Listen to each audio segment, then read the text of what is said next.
Hey everyone, welcome back to the final day workshop of week 3. Obviously, how to launch and grow your online business. This has been an incredible day so far. So if you haven't watched the previous episodes, go ahead and rewatch them after this incredible live with Chris Myles. Chris is a blogger, he's a YouTuber. When it comes to passive income online, I think this guy's pretty much got it sewn up. Um, so we've had him on the podcast previously. He was an excellent guest, and he's going to share even more in depth about how to make money on blogging. Chris, could you share why you even thought about picking up a keyboard and typing some words? Oh man, that's a great question.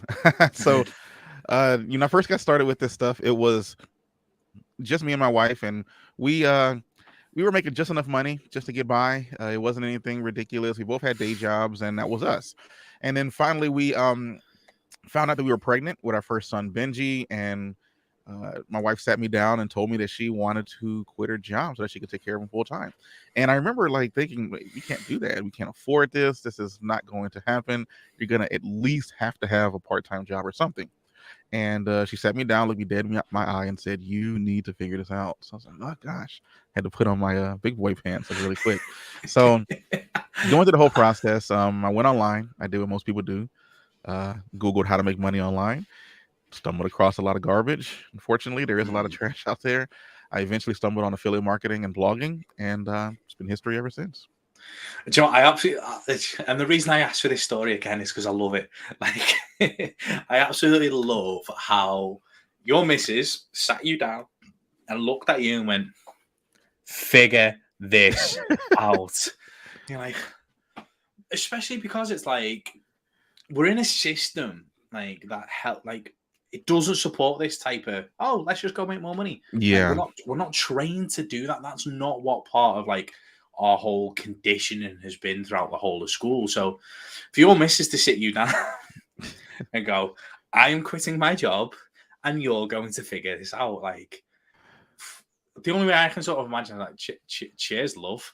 It's like have fun with that just one. yeah. Oh, thank you. Can't wait for this challenge. It's like, oh my god. Okay, so you typed in Google, like Yeah, we all do, how to make money online, and then you stumbled across different things. Affiliate marketing was one. yeah, There's so many different ways to promote affiliate marketing products. uh huh. Now, if I'm not mistaken, your first element to promote was blogging ahead of like social media, for instance. Yeah, because you talking about in terms of traffic and stuff. Yeah, yeah, yeah. Yeah. So, I mean, one thing that I realized early on was that social media is a treadmill. You put stuff out there and it's gone, sometimes within minutes, sometimes within days.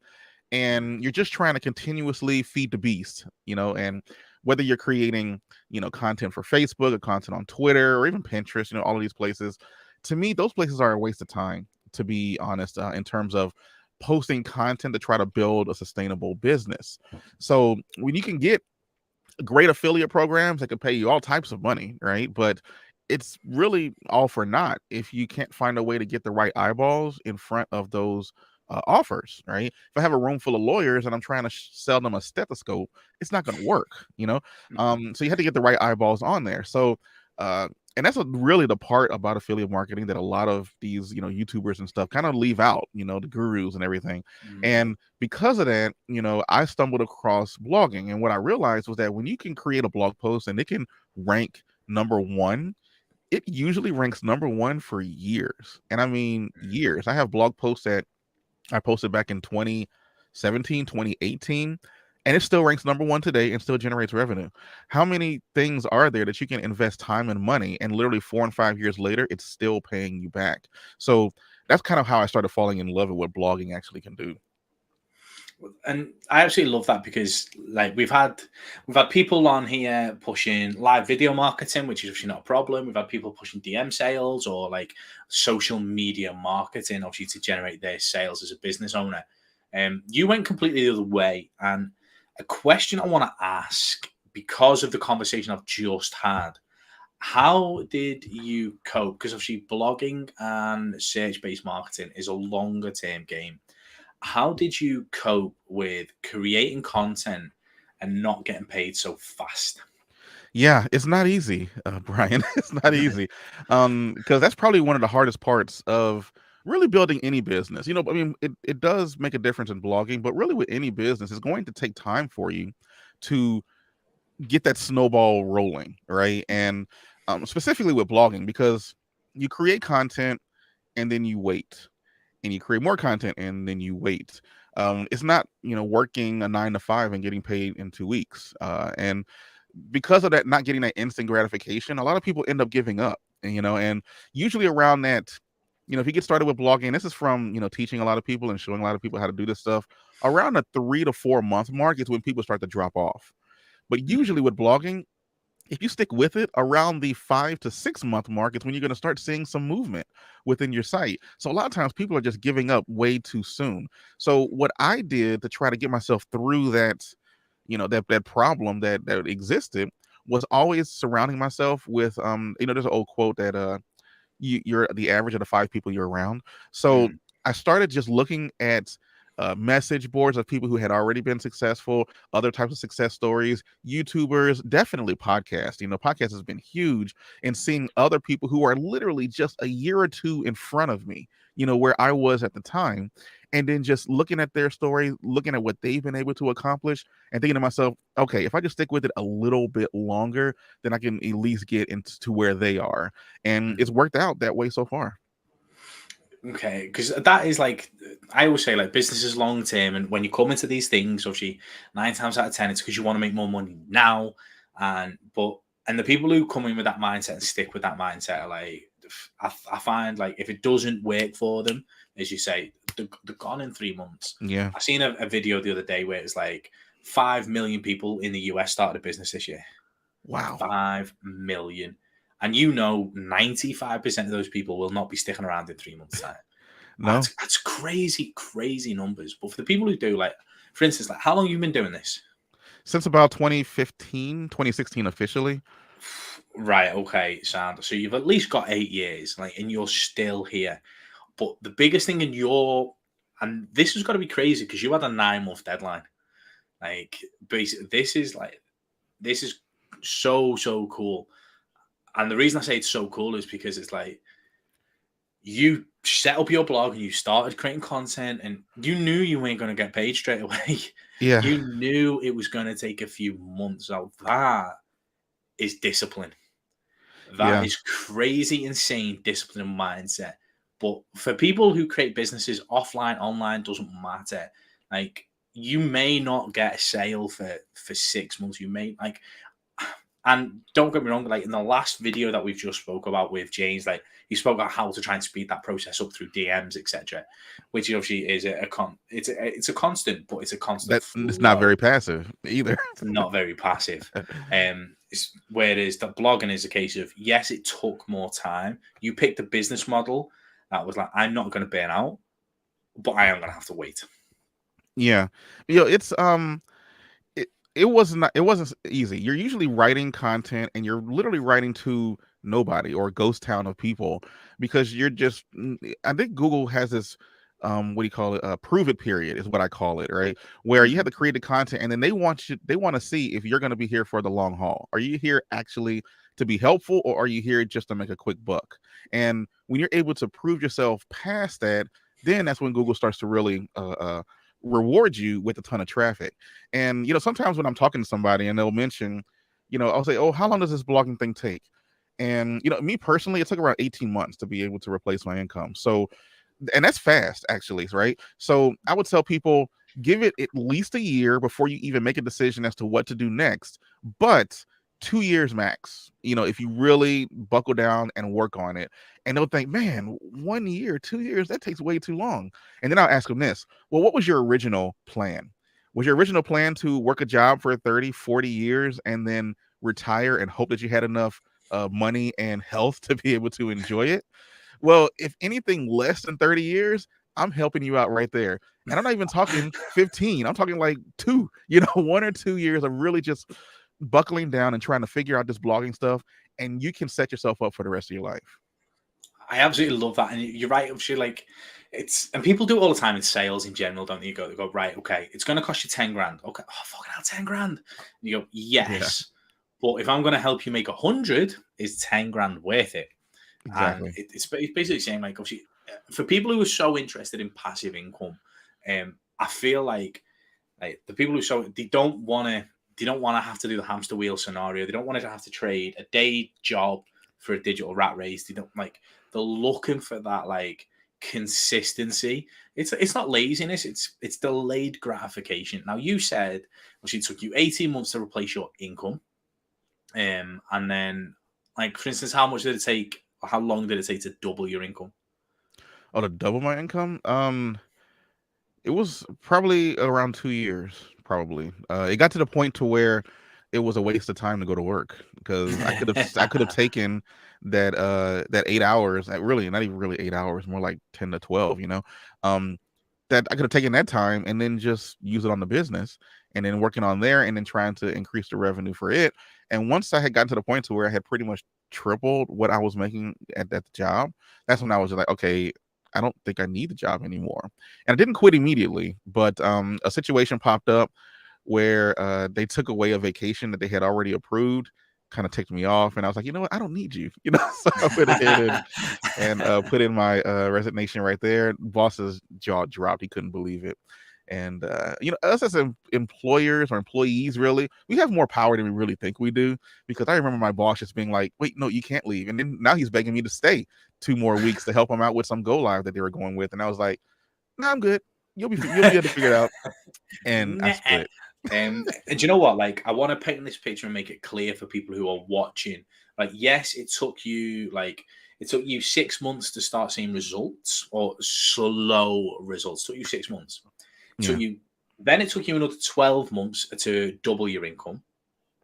No, no, it took it to match your income. So it took you yeah, 12 months about to build. 12 to 18. Yeah, Yeah, and then it took you 18 months so it was an extra 12 months. So that got you to 18 months. yeah. It took you from matching your income to doubling your income 6 months. Because there's this cool thing Compound about social effect, media. baby. Yeah, exactly. That's the hockey stick curve is what they call it, right? Where Mm, it's just going low, low, low, and then immediately just stuff happens and it literally shoots straight up. And that's what happened, with the revenue, traffic, everything in terms of the website.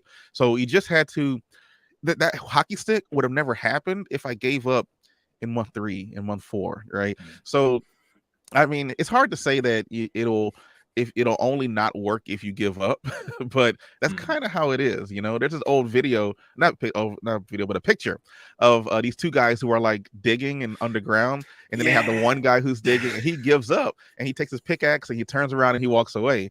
But the goal is like 3 inches in front of him, and then the other guy is just right there, just continuing to go. So you don't want to give up literally when you're inches away from what could be life changing. Yeah, and as you say, it is life changing because we will get stuck into the technical stuff because I've got my pen ready. Because I got so Okay. much value last time, I'm going again. Um, so like it's bit as you say, life changing. Like you've got how many kids have you got now? Just the one, just the one. Still just Benji, yeah. Yeah. It's just Um, him for now. If I ever had another one, then I'd have to maybe start another brand with their name for that they wouldn't feel out, out of oh place. yeah, I know my sister sees her ass if my name's the password on my parents something. She's like, "What do you mean?" But yeah, like so you got one kid, and how much time do you get to spend with him? Oh man, well he's in school now, but usually during the summer, as soon as he wakes up, I try to tell him I still have to work. That's the thing. I'm not saying that I don't work, but Mm. I don't work necessarily, 10, 12 hours a day being gone from the house. Usually, if I can find some time to do something, I'll probably wake up in the morning, work for 2 or 3 hours, and then try to hang out and do something. And then from there, you hang out with them. And then when he's in school, man, I get a few hours where I can actually sit down and just do whatever I feel like or want with it. So no, I mean I spend most of the time with both of them, to be honest, including my wife. Oh yeah, the wife, Yeah, the one who her, yeah, forced exactly. this issue. And you like that's the picture you want to paint, isn't it? It's like because of this passive income scenario, because of the way blogging works, like as you say, once you get that website ranked or that site ranked, it's like that can be ranked for years. That video on YouTube can be up there for years and generating Yeah. new leads, sales, ad revenue, all those things. That gives you that unlocks that freedom. Um, it's just absolutely insane. Yes, okay, you had to wait 18 months to quit your job. And some people in the high ticket affiliate marketing space will probably wait like 3 months, 6 months, and will have enough income, but then they still have to hustle and hustle and hustle to keep those leads coming. Whereas yours is a case of a little bit of work in the morning. You wake up a little bit before Benji does, like you did for our podcast the other week. Wake up a little bit early, crack on with some work, you got a full day.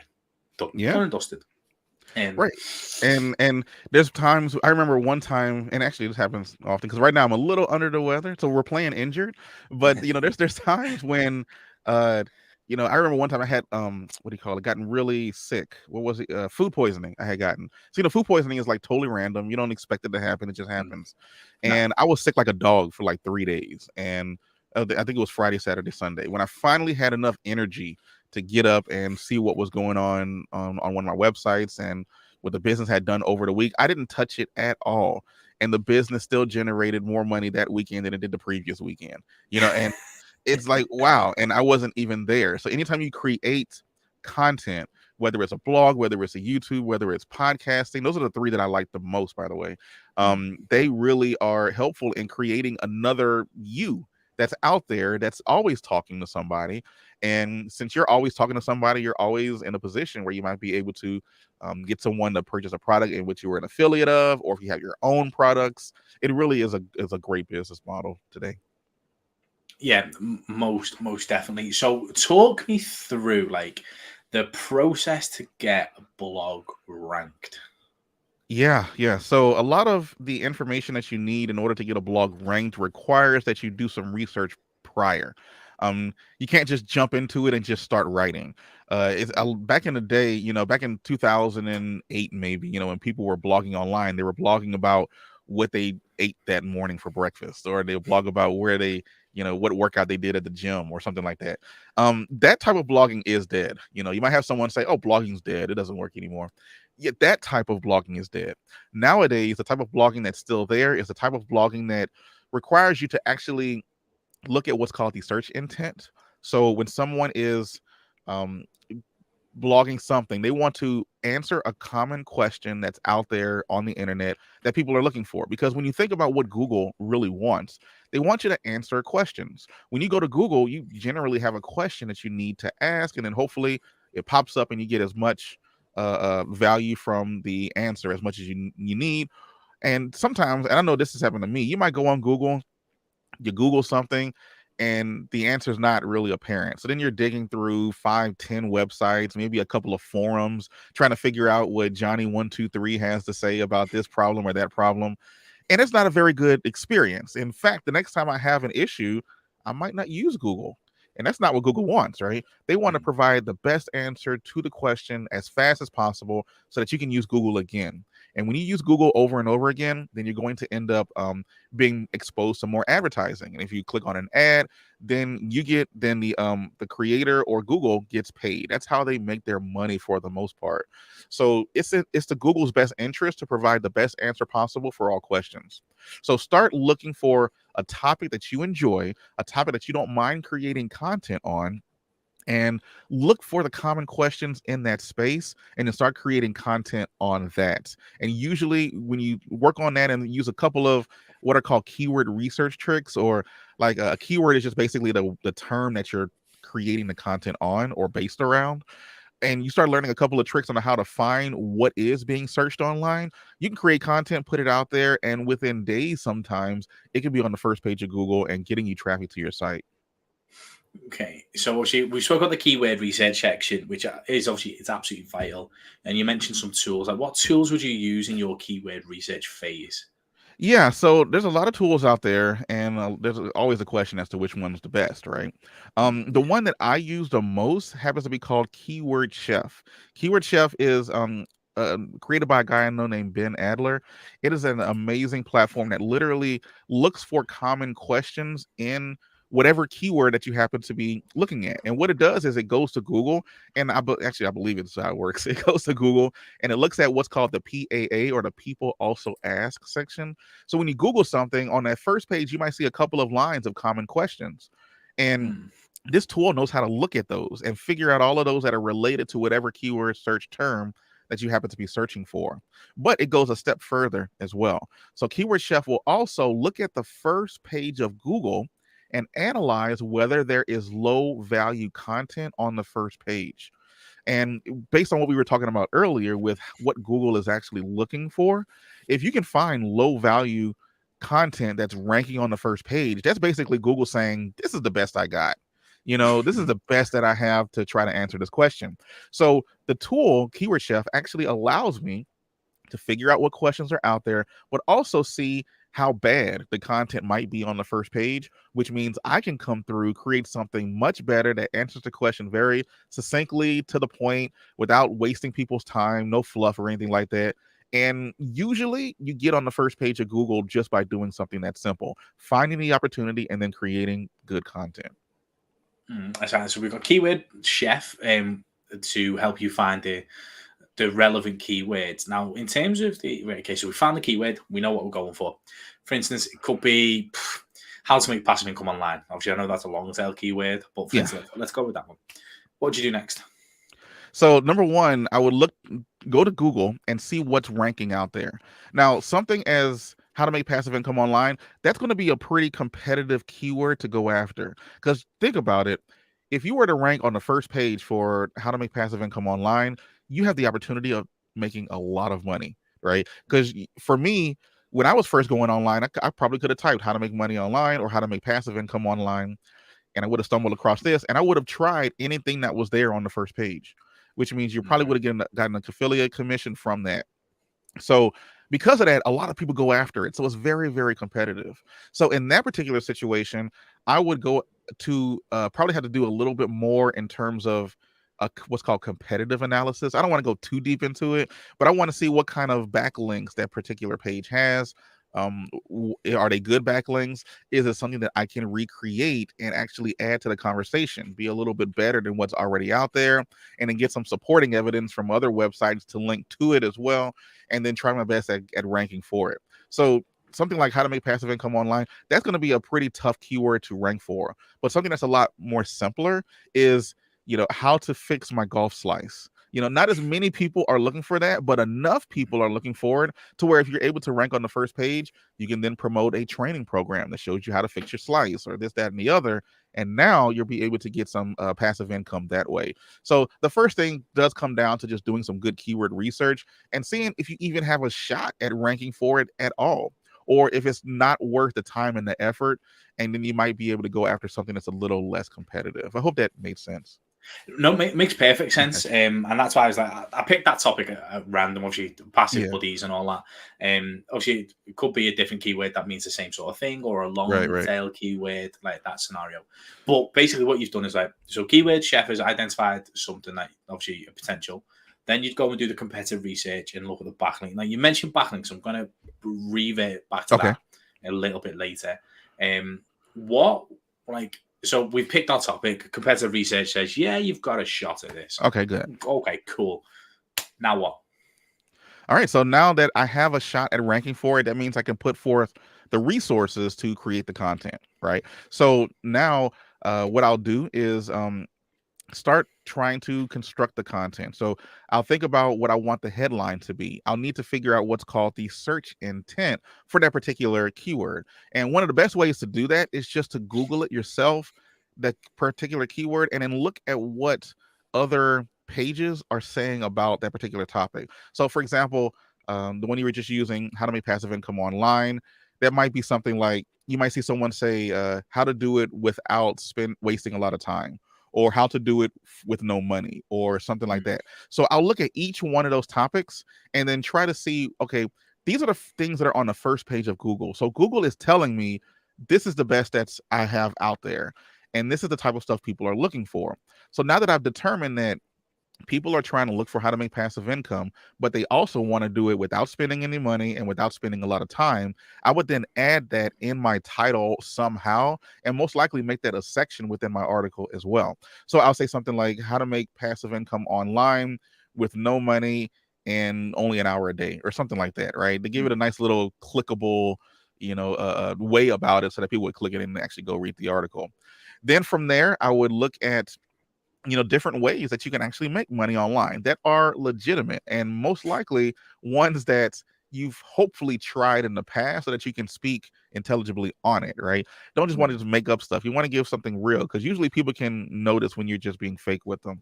So I'll try a few things out. I might even learn something new that I didn't really know. I'll go out, try it for a couple of days, and then report back to what I actually thought about it. And then I'll just create and construct that content, have a good intro paragraph that's also a hook. So a hook meaning I'm going to tell you what I'm going to tell you, and then tell you why you need to know it, and then go into it. And then at the very end, I'm going to say, tell you again what I just told you. And usually that's a good little format to follow when it comes to creating the content. Once the content's out there, now it's time to perhaps start promoting it. Most likely, we're trying to get more eyeballs on it, maybe create a YouTube video for it, podcast episode, or go out and start finding some backlinks for it. Okay, so we've created the piece of content. So we followed the headline, intro, sections, call to action. Yep. Okay, so piece of content's done on a low competitive keyword. We've gone and looked at not a clickbaity title, but it is to a degree. It's got to be something interesting, and Yeah. people see the ass when they hear like clickbait. Like, what you've got to remember is marketing is all about catching the attention. That headline has got to catch the attention. Yes, okay, it's going to take more than 1 hour a day in this instance, obviously, to create passive income online. But what it does is it catches the attention. Then the article or the YouTube video is there to explain. It's not still making like the false promises. Like, yes, it will be 1 hour a day after this step, this step, this step. Da, da, da, da, da, da. You've got to go through the pain first. So using like hooky titles, clickbaity titles is allowed, and it's not against the rules. It's not like it's just a case of let's hook their attention and then educate them. Because Yeah. by the end of the article, they'll know it'll probably take about 4 to 6 hours a day to start with, maybe 4, and then eventually it'll turn to 1 or 2. But they've got to go through that process. Now, we've got a piece of content. You mentioned promotion. So how would you then, obviously you've got a YouTube video. So what would you do with your YouTube video to promote the blog post? Yeah, so if I'm going with something as competitive as what we were talking about, then something like a YouTube video would probably be required, and that'll really help with getting more traffic to it, because things just blow up on YouTube a lot faster than they blow up on a blog. So one thing that I noticed when I first got started with this is I was all blogging at first, and then I started creating YouTube videos to kind of complement the blog posts. And then after a while, the videos would take off faster than the blog post would, but then the videos would then send traffic back to the blog post. So what I started doing was creating a blog post and then creating the creating the YouTube video, then creating a complimentary blog post afterwards. And by doing that, by kind of just flipping that business model, things really started taking off. So creating video, you don't have to do it. You can actually do blogging perfectly fine if you don't want to put your face out there. But if you wanted to go a little faster, like instead of maybe 2 years, it might only take 1 year. If you're able to incorporate YouTube into it, then you can cut down massively on the amount of time that it takes. So I would create a YouTube video covering the exact same topic. In the video, I'd reference, hey, if you want to read the full thing, click here and go watch it on my blog. And from there, I'm trying to either capture people's email addresses or something so that I can promote to them in the future. And that would be one way in which I promote it. Okay, then you mentioned a podcast to promote it as well. So how would you create the episode which basically talks about the blog, and then tell them, hey, like there's an in-depth or blog, or like what would you do there? Yeah, very similar to the YouTube channel. Just create content talking about it, and if you're really kind of savvy with it, you can make the YouTube video a podcast episode. You just got to be careful, because people on podcasts like to listen to content made for podcasts. People on YouTube like to watch content that's made for YouTube. So you got to be a little careful with the way that you do it. But if you do it carefully enough, then you can just kind of reuse or repurpose that same content, throw it onto a podcast. And since you already have that reference to go check out the blog post, give people a reason to do it, because usually if they're on a podcast, they're probably working out or running or Mm. cleaning a house or something. Give them something nice and easy, a nice simple web address to remember, so that the next time they're in front of their computer, oh yeah, I want to go check that out, and click it, and now they're on your website. Okay, right. So that's the two easy ones I'd say is a YouTube video. But I'm probably saying it's easy for me because I have a podcast and I have a YouTube Yeah. channel. Obviously for people starting out, it's a little bit more scary. That now here's the technical one: is the Okay. backlinks. Yeah. Okay, so you even done an eye roll. Well, it's a controversial topic, to be honest. Backlinking is. There's a Why? lot of people out there who say that you don't need to do backlinking at all. I'm going to be honest. If the competition on something is low enough, you probably don't need backlinks to do it.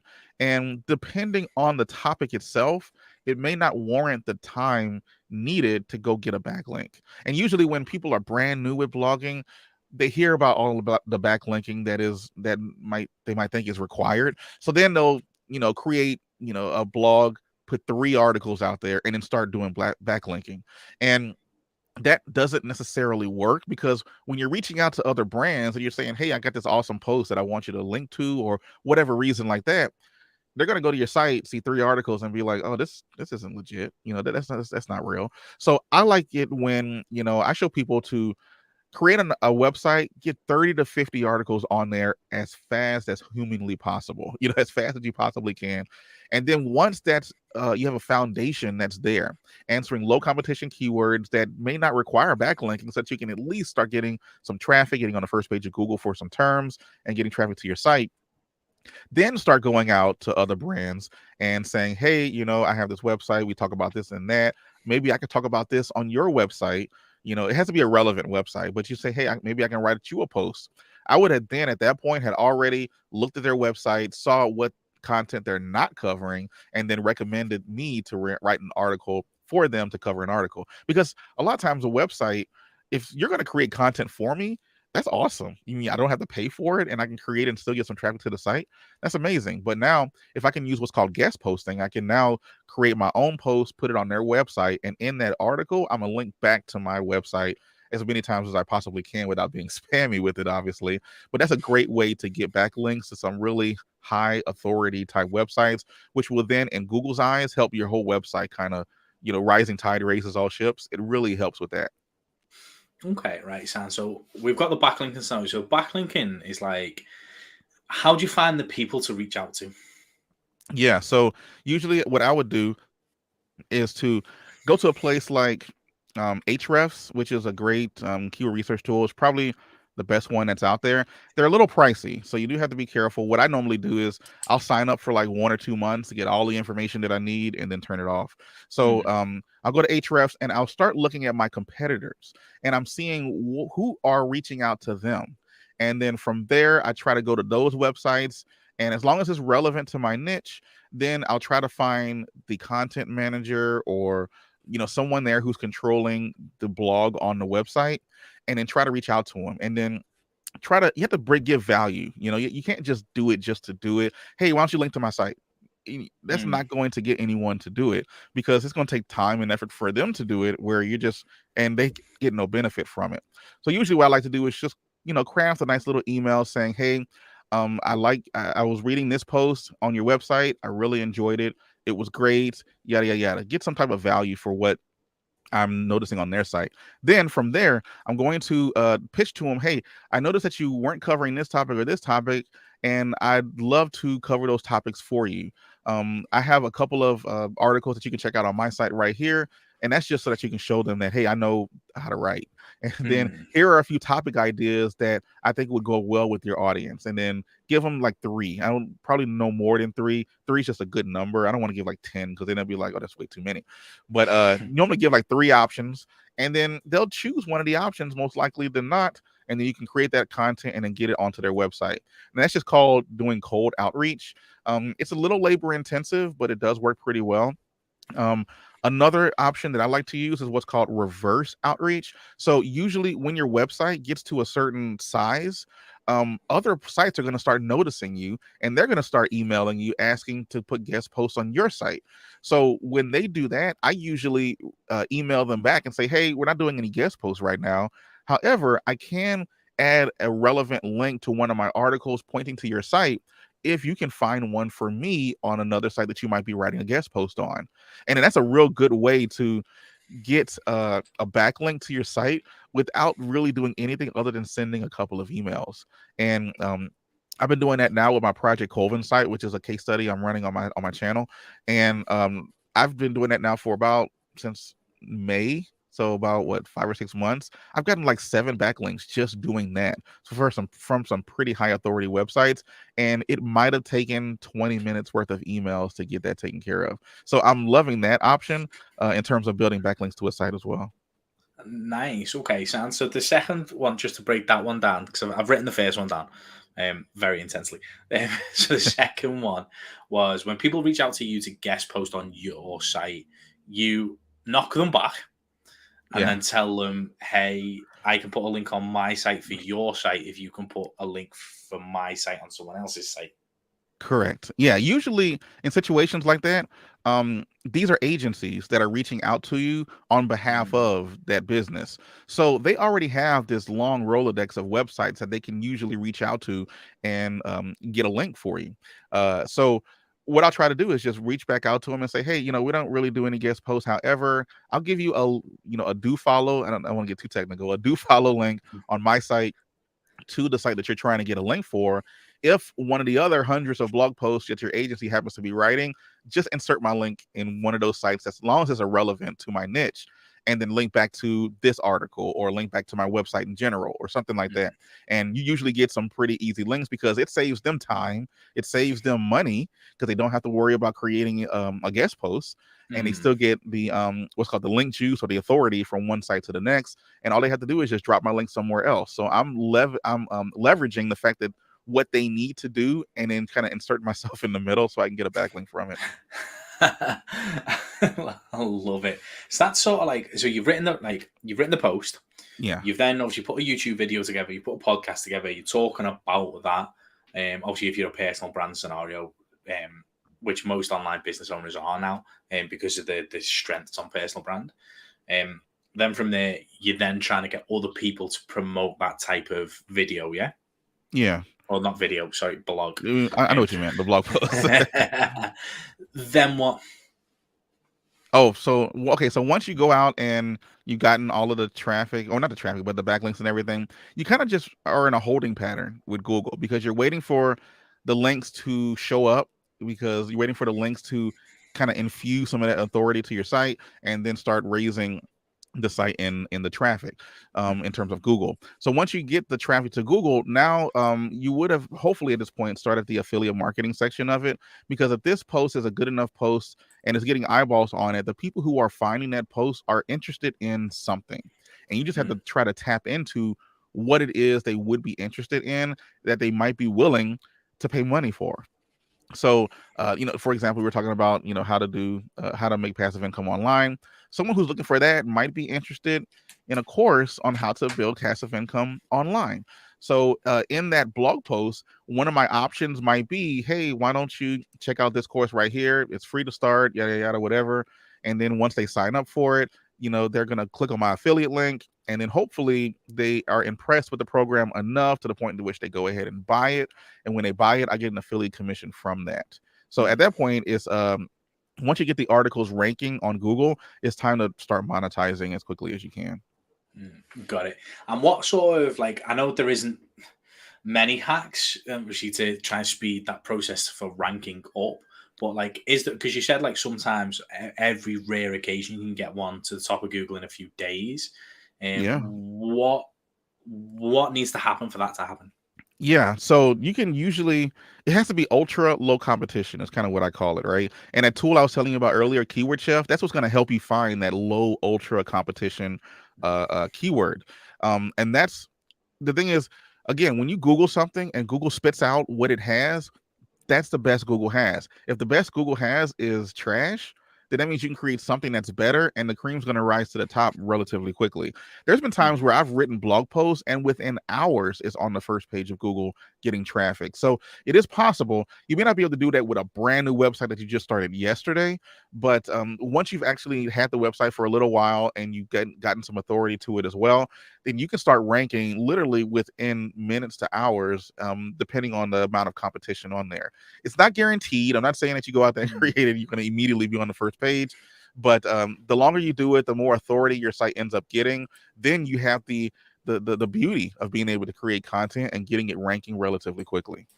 Nice. Okay. Sounds so. It's obviously the low competition is the one that obviously once your website's been established for a little while, it can obviously push it. Yeah, low competition and not requiring any links to rank.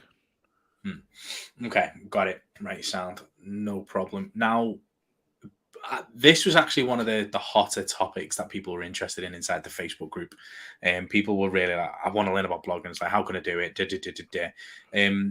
For you, you have a workshop, yeah? You have a blogging workshop, is that right? Yeah.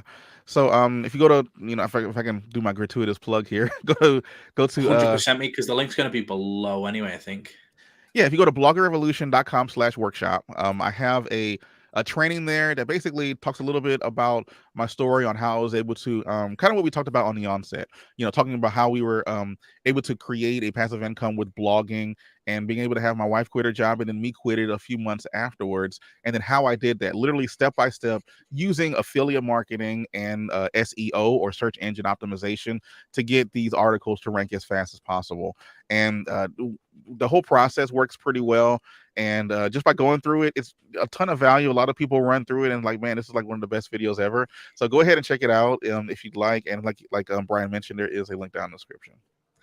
Awesome, mate. So basically, that is going to give you the foundations of how to start blogging. What was Chris's journey? How did Chris get there? And basically, he's just going to turn around and go, right, hey, you, that way, left, no, forward, right, do this. It's literally that type of workshop video, guys. There's tons and tons of value. So 100% go and click that link below. It'll be the first one in the YouTube description. Go ahead, guys. I will be clicking and I will be registering because I love blogging. I love passive income. I like this type of stuff. This is my type of bag. So I'm super excited for this workshop. Chris, thank you so much for today, mate. As usual, I appreciate it. I love you. I love spending time with you. You're just absolutely awesome. No, And Brian, you're thank you. awesome, man. I do appreciate the opportunity to come in front of this awesome audience and talk about one of my favorite things, which is affiliate marketing and blogging. And hopefully we were able to get some value. And hopefully it didn't sound too congested. I'm a little under the weather, but we're playing injured and we're good. No, mate, you were absolutely fantastic as per Awesome. usual. Thank you so much, guys. This is the end of the day sessions now.